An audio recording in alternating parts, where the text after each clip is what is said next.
কোনো সংবিধান পারমিট করে না একই দিনে গণভোট এবং সংসদ নির্বাচন, নাই আমার কাছে। এনসিপির বিরুদ্ধে ফ্রম ডে ওয়ান, আমি জানি না এনসিপির কথা উনি বলবেন, বয়সে ছোট হইলেও অ্যাড্রেস করতে হয় আপনি করে, উনি বলবেন। এবং আমি কোনো রাজনৈতিক দলের সাথে সম্পৃক্ত না। ফ্রম ডে ওয়ান বাংলাদেশের কোনো রাজনৈতিক দল অ্যাকসেপ্ট করে নাই। জামাত তো নিয়ে নিল আবার, এটা তো অনেক পরের প্রশ্ন, আমি ফ্রম ডে ওয়ান বলছি। ওকে, এই যে বললো যে বিপ্লবীরা কখনো সুবিধা পায় না, কারণ হচ্ছে এই বাংলাদেশে তিনটা ধারার রাজনীতি চলে। এক দলের রাজনীতি হলো, আমি কিন্তু দলের নাম বলবো না, আপনারা বুঝে নেবেন। এক দল হইল নেতা এবং কর্মী নির্ভর, আর একটা দল সমর্থক নির্ভর, আর একটা দল ক্যাডার নির্ভর। যারা সমর্থক নির্ভর দল তারা মাঠে আন্দোলন করতে খুব ব্যর্থ হয়। এটার কারণ হচ্ছে আপনি সমর্থক আমার, কিন্তু আমার জন্য আপনি মারামারি করতে যাবেন।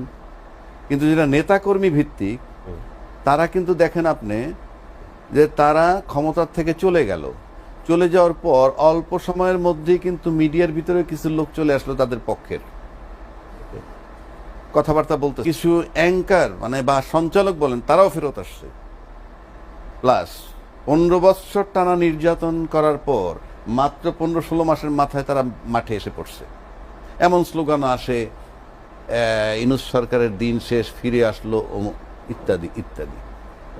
এটার মানে হচ্ছে নেতাকর্মী ভিত্তিক হইলে এইটা হয়।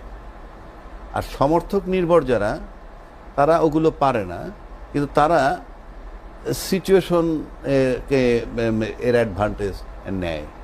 কারণ দ্বিদলীয় শাসনের দুইটা বড় দলের একটা দল যখন আউট হয়ে গেল, ন্যাচারালি আরেকটা বড় দল মাঠে থাকতেছে। সেক্ষেত্রে যারা বিপ্লব করছে, আপনি তাদের তো ফ্রম ডে ওয়ান রিসিভ করেন নাই, একসেপ্ট করেন নাই। একসেপ্ট না করলে সে সামনে দাঁড়াবে কিভাবে? আমরা এমনও শুনছি নাবালক, হাঁটুর সমান বয়স, এই যে কথা, সভ্য জগৎ পার্টির সংজ্ঞাই তো তারা জানে না।